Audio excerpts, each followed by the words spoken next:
My God, what a morning. Welcome, everyone. Paula Froelich here, and I'm not going to lie to you. I am shook, absolutely shook. It's a hell of a day.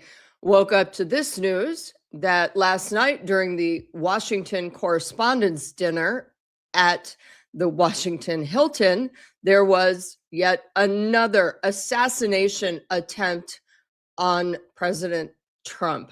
Now, a man has been arrested. He is 28. He is Cole. I'm looking for the name. His name is yes, I've got it here somewhere. I'm sorry. I am shook, you guys. It's a lot. This guy from California, a former teacher, checked into the Washington Hilton as a guest, likely the day, 2 days before, and waited for the Washington Correspondents' Dinner. So how was he able to get a gun in, to get through security and start shooting? Now, thankfully, nobody was hurt. This is a good thing. However, there are massive questions now about security, because what the hell is going on in Washington? I've been up for hours. I've just been reading everything about it. I am absolutely shook. And this, of course, leads me to ask, on the eve of King Charles coming to the United States for his first state dinner as king, is it safe? Should he come? So I am bringing in my next guest, Andrew Lownie. This is the man, the myth, the legend, the author of The Rise and Fall of the House of York, the man who single-handedly, in my mind, is the one who held Prince Andrew and Sarah Ferguson to account and helped bring them down and exit them from the monarchy. Thank you for joining me, Andrew. I appreciate you. Andrew, can you hear me? Not at all. Pleasure. There we go. Thank you so much. I can indeed. The question I have for you, the first question, because I have many. Charles is set to arrive tomorrow. Now, let's take a quick look at his schedule, shall we? Because it is jam-packed. He is supposed to arrive on Monday, where the king and queen will then have initial engagements. There will be a ceremonial military review and a garden party. On Tuesday, there will be a bilateral meeting where King Charles will meet privately with President Trump, and Queen Camilla will meet with First Lady Melania Trump. There will also be an address to Congress and a state dinner. Wednesday, he will go to New York City for the 9/11 Memorial Community and Culture event.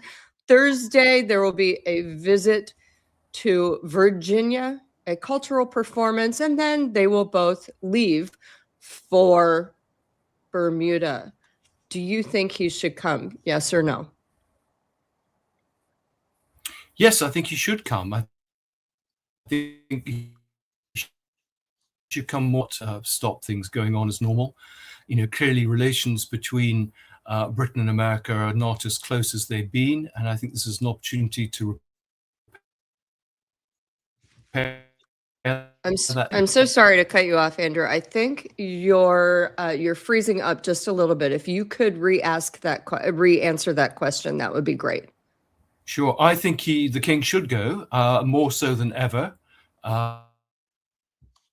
This is an opportunity to show that these sort of assassination attempts are really not going to be effective, that life goes on. And, we are at a moment in our relations between our two countries which are not brilliant. And this is an opportunity to restore the good relations that we've normally enjoyed. The king is, I believe, our trump card. That is true. That is what Keir Starmer is actually counting on, because the king is there as his representative, and Keir Starmer and Trump have had quite the bickering relationship. There seems to be no love lost between them. But a lot of people want to know, is Keir Starmer kind of forcing the king's hand, or No, there isn't a good personal relationship. they come again?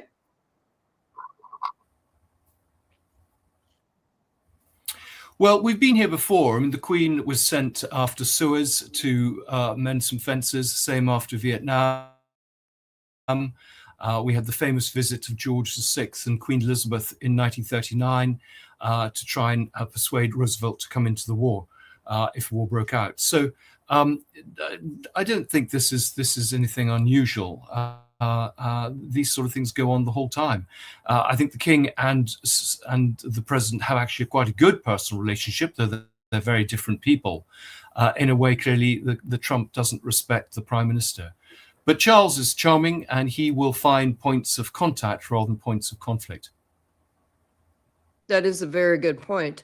I do wonder, though, are they concerned at all about security, being that this is the third attempt on President Trump? And with a military parade, it is quite open.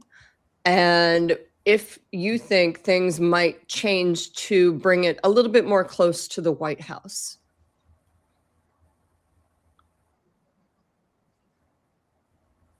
Yes, I suspect there will be refinements to not place either the president or the king at any sort of danger. I think there will clearly be less contact with the public, which is a shame. But I think in these circumstances, what we don't want is someone sort of copycat operator. I mean, they say lightning doesn't strike twice in the same place, but clearly, as you say, this has revealed lapses in security, and people will be much more concerned about a very strong protective area around both the president and the king. I think what failed at the Hilton last night was that the security corridor was actually too close to the ballroom. They should have had those checks going on much further back. Absolutely. Do you think that the king will bring his own security? Will there be more beefed up security for the king? Well, I mean, the king has actually quite a huge security detail. There's a lot of it is based on intelligence, and they will have been coordinating with American authorities about potential risks, I'm sure, for some time. I mean, they clearly have to place themselves in the hands of the American authorities because they're the ones, in a sense, who've been monitoring these risks. But I'm not too worried. I don't think the king is too worried. I mean, he does lots and lots of walkabouts in Britain where he's very vulnerable, and there's been no problem. And clearly we don't have the same problem with people having arms, or so many people having armed weapons. But there are a lot of very nutty people in Britain too, and we've had various episodes of attempts to kill people. So I think royal protection is pretty good, and they will have assessed all the risks and covered all the angles. I agree. Do you think that? Well, you know what? Let's move on. He's coming. Let's pretend he's coming.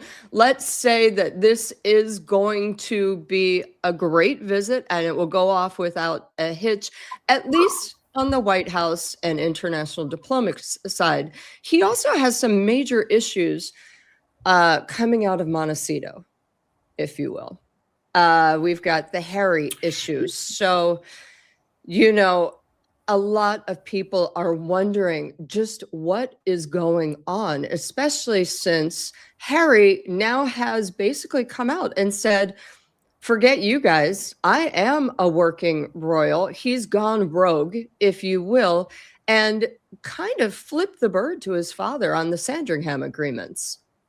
What is going on there? I mean, Harry is not being, as they would describe, helpful. But I think the best way to treat him is to ignore him. No one is taking him very seriously. And I think it will be business as usual. I think the interesting questions for the private discussions will be about the Department of Justice withholding documents from the Metropolitan Police about Epstein, about Prince Andrew, and what the discussions will be there. And of course, there's the whole question of Harry's visa. I think President Trump has said that he will make public actually what he put on his visa form after the tour. But I think President Trump has great respect for the monarchy and for Charles. I think he will realize that this isn't the time to embarrass the monarchy. And I think it will pass off very calmly. They'll shake hands and be great friends. And I hope the president will perhaps be a little less volatile in some of his comments in future. Agree. However, King Charles does have a few issues with his youngest son. We've got him coming out saying he's no longer a working monarch, or he is a working monarch. And then on the Queen's birthday, we have his wife Meghan debuting a candle for Princess Lilibet, which is 100%, in my view, monetizing the monarchy is something that neither the Queen or the King or Prince William want or would have ever allowed when the Queen was alive. Do you think that Harry is now acting differently because the Queen is now no longer with us and he sees the weakness in his father? Yes, I think he sees the weakness in his father. I mean, I think the king has been too slow to act for Prince Andrew, and Harry senses weakness there. I do think that, I mean, the king earns a lot of respect and popularity when he is ruthless. When he actually took away the titles from Andrew and got him out of Royal Lodge, I think a lot of people felt that this was long overdue, and he was finally doing what he should have done. Should be stripped from both Harry and Meghan, and indeed from Beatrice and Eugenie. And I think if it was done across the board, that the line is that only working royals have titles, then I think that would take away some of the impact of Harry pretending to be a working royal and Meghan using her title. I think they're becoming more and more irrelevant, those two. I mean, there are still some suckers who buy their jam, but fewer and fewer of them. Well, you talked a little bit ago. You said the king will not address that his strength is in silence. But at what point does silence become weakness? Because a lot of people now are looking at the king and saying, hey, Harry and Meghan are out there basically just flipping you the bird and running wild, tearing up the Sandringham agreements, and you've said nothing. So in this instance, it does seem like the king is allowing this and tacitly agreeing with his silence. Do you think he should say something? Do you think he will say something? And will this be handled after the US visit? Well, I think it will be handled after the US visit. I think one thing at a time. If it is going to be handled,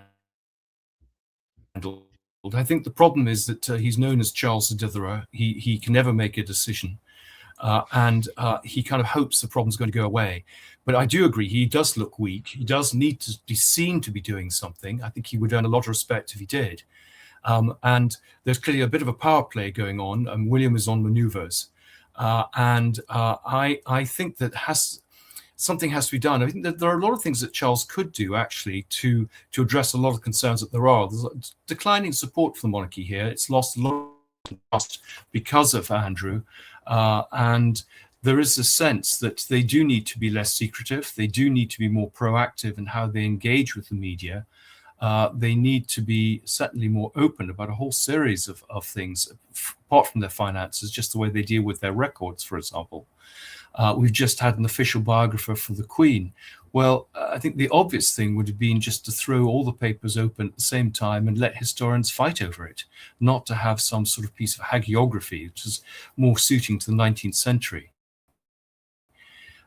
So there are a lot of things they could do to restore trust, but I think Charles is a man who is very cautious, and I think he's leaving this problem to William in the way the Queen left a lot of the problems to Charles, not least Harry and Andrew.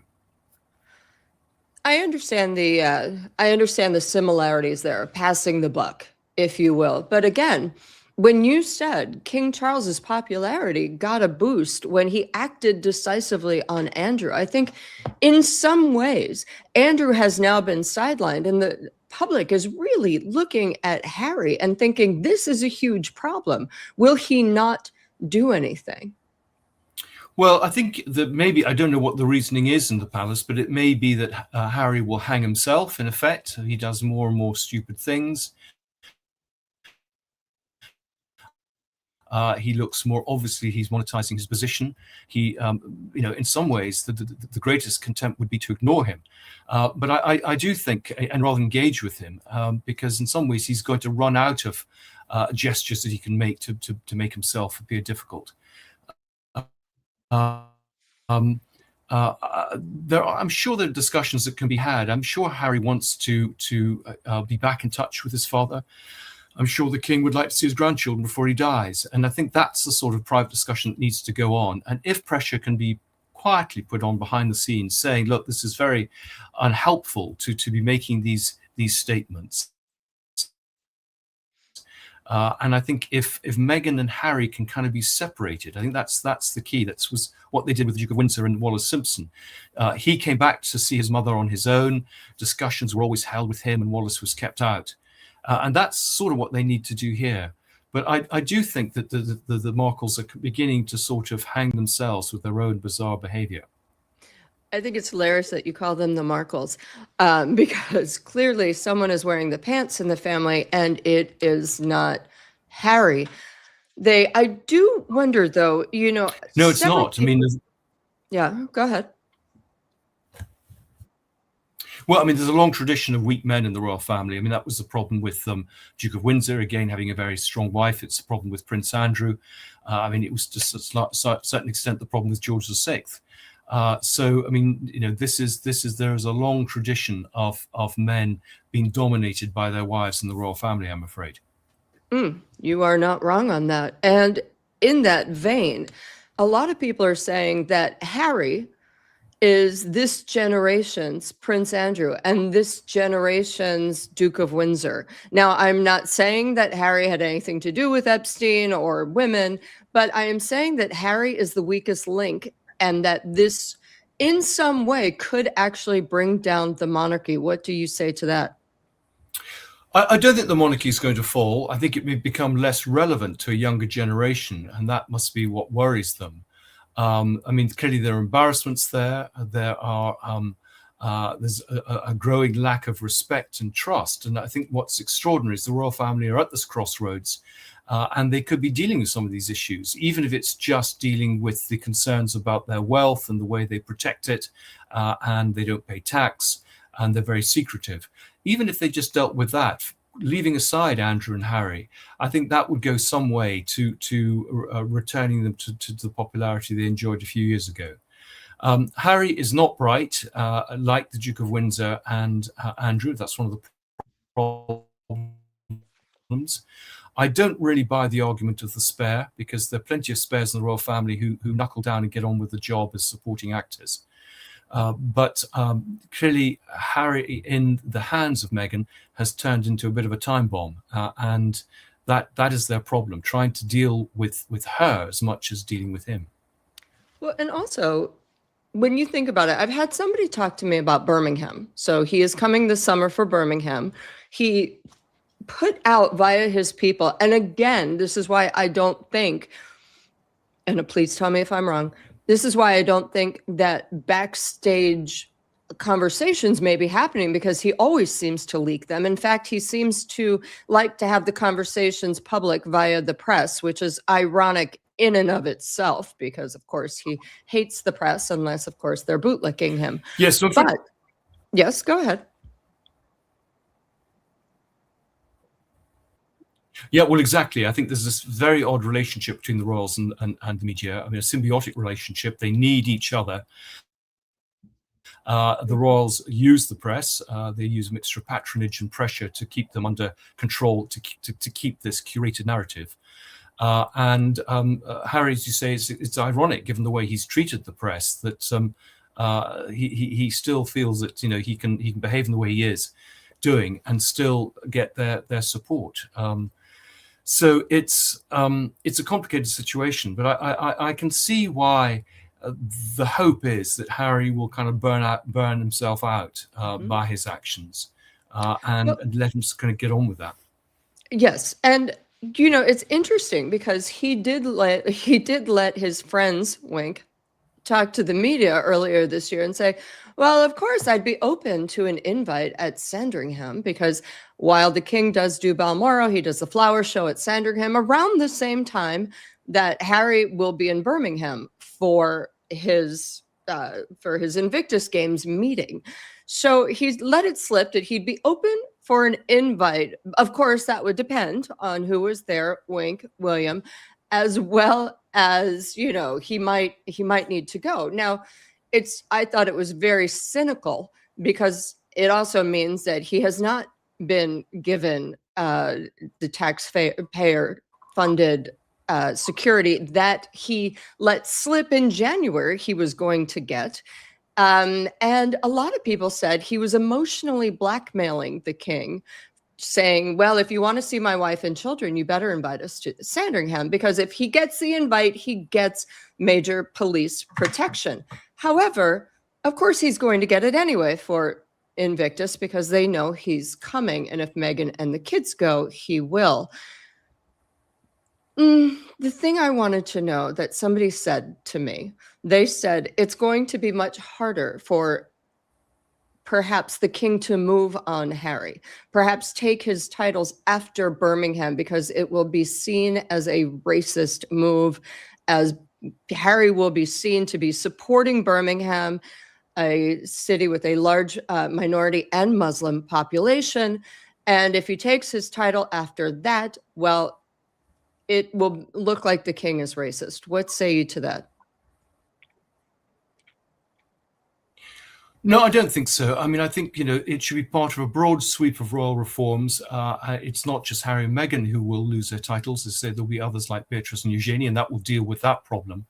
I do think that Harry, in some ways, every so often, every moment when in some ways he seizes defeat from the jaws of victory. I mean, by playing this emotional blackmail, when he could do it so much more subtly, and his father would come towards him, he kind of blows it up every time.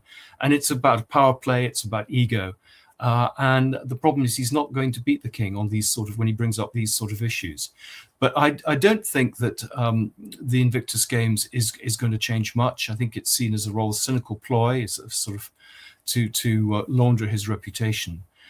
So I can see why, you know, people are letting him just have a bit of rope to hang himself, rather than trying to preempt anything.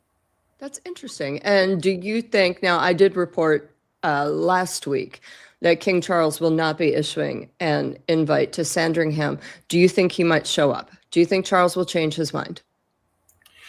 Well, I think, you know, any meetings that go on will be done quietly behind the scenes. But as you say, the problem with Harry is every time anything's arranged, he kind of reveals it. So he can't be trusted. He can't be trusted to not reveal conversations or whatever he's doing. So this is why there's this containment strategy, which is basically to keep themselves separate from him. And he can bluster away as long as he wants, but as long as no one's giving the oxygen of publicity by responding, he looks more and more foolish.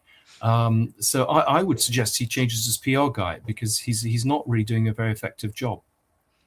It's interesting that you say that, because, you know, you look at Harry's behavior in the past. The last time he met with the Queen, when the Queen met Lilibet, he wanted to have photos, and the Queen said absolutely not. And this time it's even more shocking, because Meghan is now selling everything she wears on a website, One-Off, an AI website, which of course created a lot of issues in Australia when she sold her, what I like to call the trauma closet. You know, what do you wear when you meet children with cancer? What do you wear when you meet homeless women down on their luck? What do you wear when you go to Bondi Beach to meet with victims of a massacre? And, you know, I can't even imagine Charles ever meeting with Meghan again, just because it would be, what do you wear when you meet your dreaded father-in-law? Or even worse, your evil stepmother? What do you do? Like, do you think that Charles may meet with Harry this summer, but not with Meghan? And the issue for me is, I'm betting Meghan will not let Harry go with the children without her. Well, I mean, I feel sorry for Harry in some ways because he's caught between, this very pushy wife and the demands or the desire to be with his family, and it was one of the problems that the Duke of Windsor also faced. And he just has to man up. I think he has to stand up to her, or accept that he's always going to be under her feet, and he's not going to see his family. But I think the relations with William are completely inextricably broken, and all he can hope for is some sort of reunion with his father. But if Meghan is saying, I'm surprised that Meghan wants to go, because I don't think she's going to get a very warm welcome from the royal family, given the way she's behaved. So who knows how it will play? We're dealing with some pretty irrational people who don't do what you might regard as the normal thing to do and the sensible thing to do. Well, to that, I would say, of course, Meghan needs to go because her only cachet rests on being attached to the royal family. And the farther they put her away and push her away, the less her cachet, at least in Hollywood, gets. And also, she needs to make some money, and she wants to monetize her ties with the family. So that's why I think Meghan will be pushing for FaceTime with the royal family, or at the very least showing up and once again kind of taking over the Invictus Games. But I wonder what you think their reception will be in Birmingham. Now, there's already some anger about the Invictus Games there because the government is giving tens of millions of dollars for the games to come about in 2027. And there's already a lot of anger because of millions apparently unaccounted for from the Canadian Invictus Games. And, I've looked through the tax Well, return. I mean, Yes. Well, exactly. I mean, there have been criticisms of his Centebly charity. I mean, this is going to be very embarrassing for him if there's found to be some things that have gone wrong with Invictus. I think in many ways we see certain parallels with Sarah Ferguson. I mean, she knew that in order to prosper, she had to stay within the royal family. It's what's happening with her daughters. They need to retain their titles in order to gallivant around the Middle East. And that's clearly what Meghan feels as well. And that's why I think it's so important that that title is taken away from her so that she can't utilize it and monetize it. And I think she will become less attractive if she just becomes, Mrs. Mountbatten Windsor in Hollywood. So, but I think the problem is, as with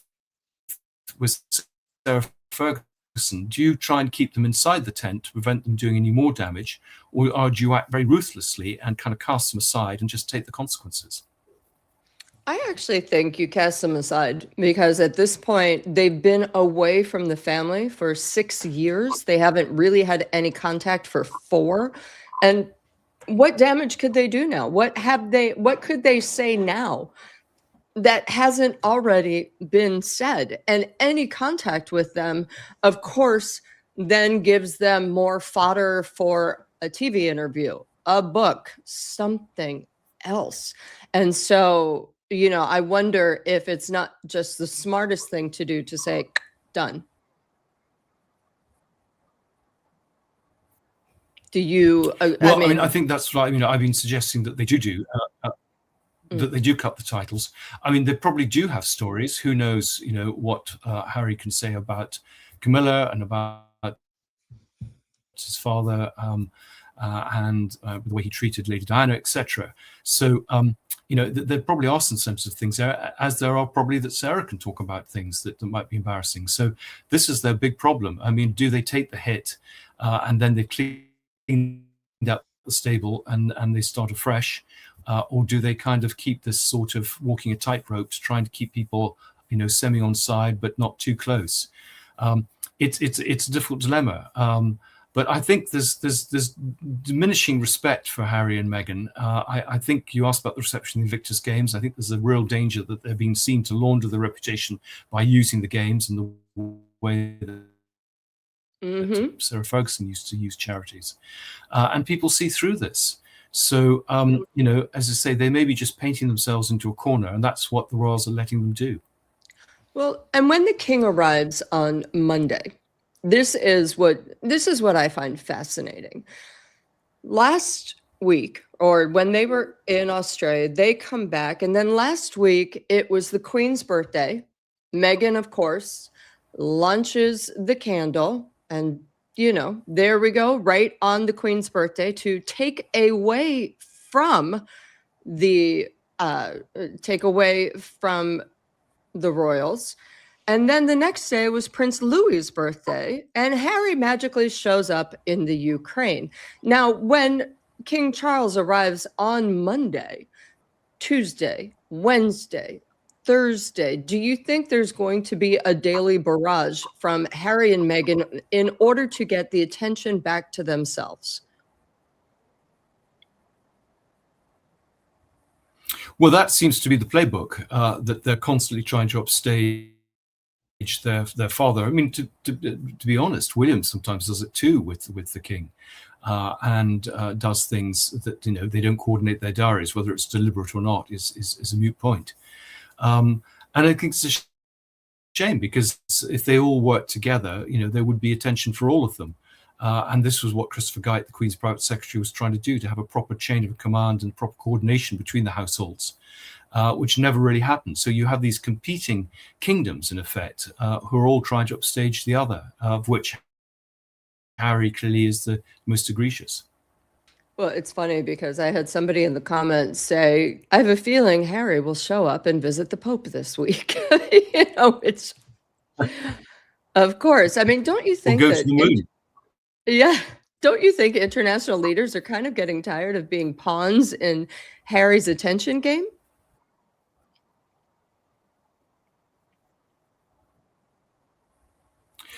Well, the Ukraine, I can understand where he's coming from. I mean, the thing is, he's clearly not very well advised. He's not very bright. And I think these are, the signs of actually a child kind of lashing out, trying to get attention. Mm. It's funny that you call him not very bright. And that's why I think in some ways. Yeah. I actually had a story where I had a former employee say that he was quite dumb. And his PR man, Liam, threatened to sue me. And I said, everyone is saying it. It's been out in the press before. You cannot sue someone in the United States for something like this when it's now become a common term and a common knowledge. But, unfortunately, I think that both Harry and Meghan... Yes, well, I mean, this members of the royal family, stupid ones, but actually quite shrewd. Yes, but yeah, but I mean, it's well known, even at Eton, in terms, they used to publish the class lists, and he always came bottom. And so they stopped publishing the class lists in order to save his embarrassment. Oh my goodness, that's changing a whole thing just for one man. No wonder he has a sense of entitlement. That's crazy.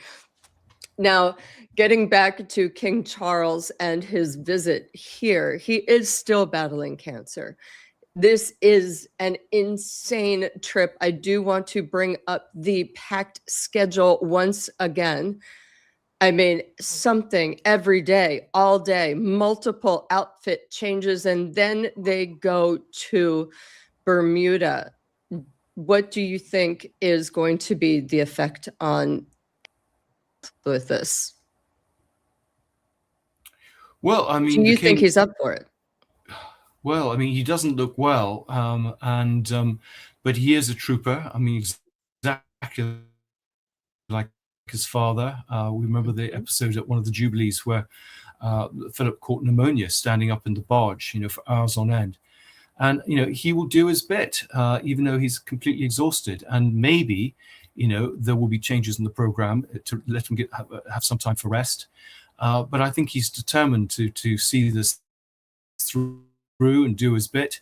And this is what he does. He works very, very long hours. He's constantly writing letters late into the night. He has, I think, more engagements than most other members of the royal family, apart from perhaps Princess Anne. And I think he feels, he's only got a short time to make some impact, and he's going for it. Yeah, I agree with you. And for all of the criticism that people have of King Charles, and I do feel like he is trying his very hardest. Now, the one criticism that people have that I uh, kind of give credence to is that sometimes, unlike his mother, now his mother, Queen Elizabeth, put duty first, sometimes very harshly. She put the queen, she was the head of Church of England, and so she told her sister, Margaret, she could not marry the man that she loved. And that was very harsh, caused a massive wedge between them. And she also told Charles he could not marry the woman, Camilla. Well, I actually should correct that. Okay, please do. Oh, wait, she did say that. Yes, I mean, she did say Margaret could marry it's him, now but emerging that actually Princess Margaret. Yes, and I think that was the thing. Margaret decided she wanted the titles more than Peter Townsend, and the whole thing had kind of they kind of drifted apart. But you're absolutely right. There is this. She was very tough on him in terms of Camilla. He did get his way in the end. She did accept also that Camilla should be allowed to be queen. But here's the deal: the Queen always put duty even above family, as much as she loved him.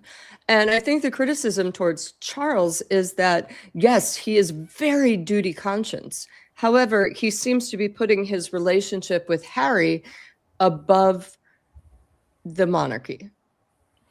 Well, I mean, I would also say the Queen, in some ways, protected Andrew, and so she put the interests of her son ahead of those of the country, and indeed the reputation of the monarchy.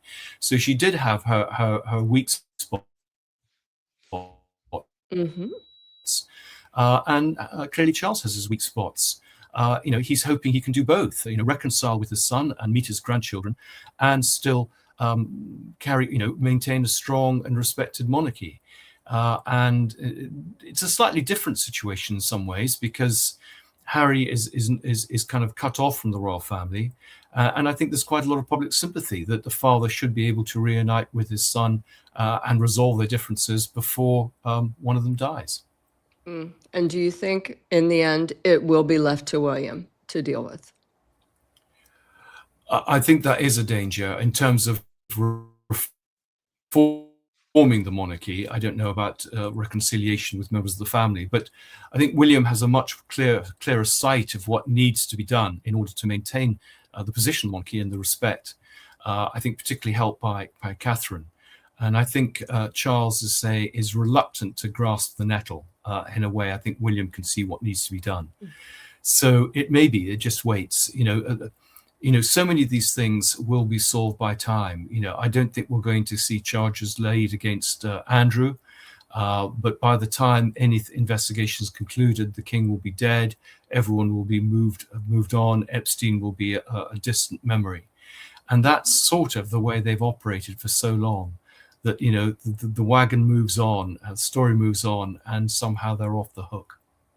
And do you think that Prince William, when he's king, will pull a Queen Margaret of Denmark, I believe, who woke up one day and said, "That's it. Only my oldest son has a title in his family." And her other son and his family were very upset. They had their noses out of joint, understandably so, as they were not informed before.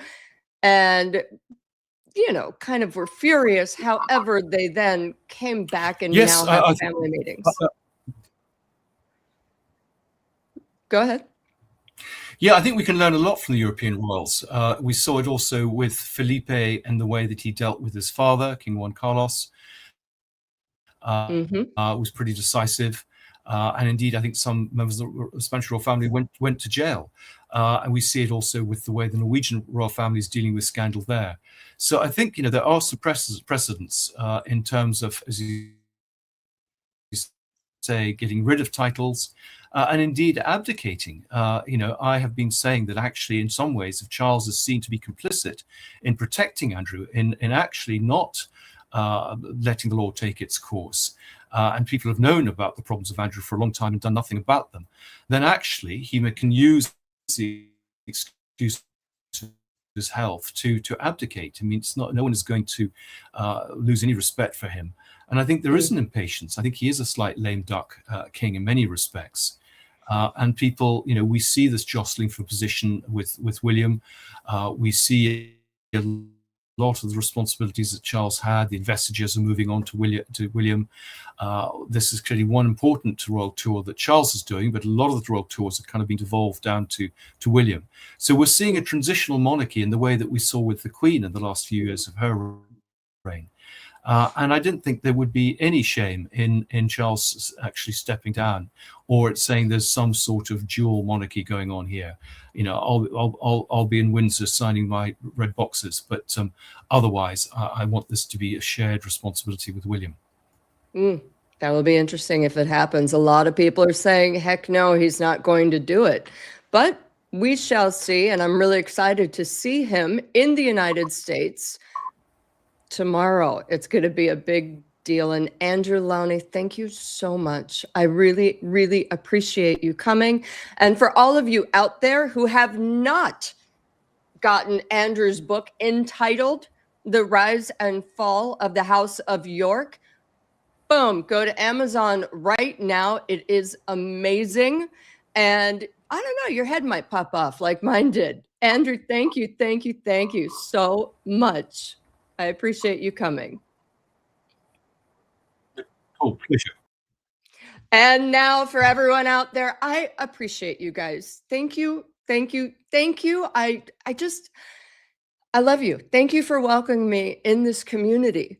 And also, I wanted to remind you, a bunch of people watch. Thank you. I love that. But don't forget to subscribe, because this week you're going to want to be notified every time on air. Tom Sykes, the Royalist, is going to be giving daily updates with me, hopefully live, mano a mano, and you're going to want that because Tom is bloodhounding King Charles on this trip, and it's going to be good. So like, subscribe, and remember, darlings, if you want everything delivered to your inbox just as it happens, go to my Substack, Paula Froelich, uncensored, and boop, subscribe there. You'll get it the second it comes out. Thank you again. I truly appreciate you. Thank you.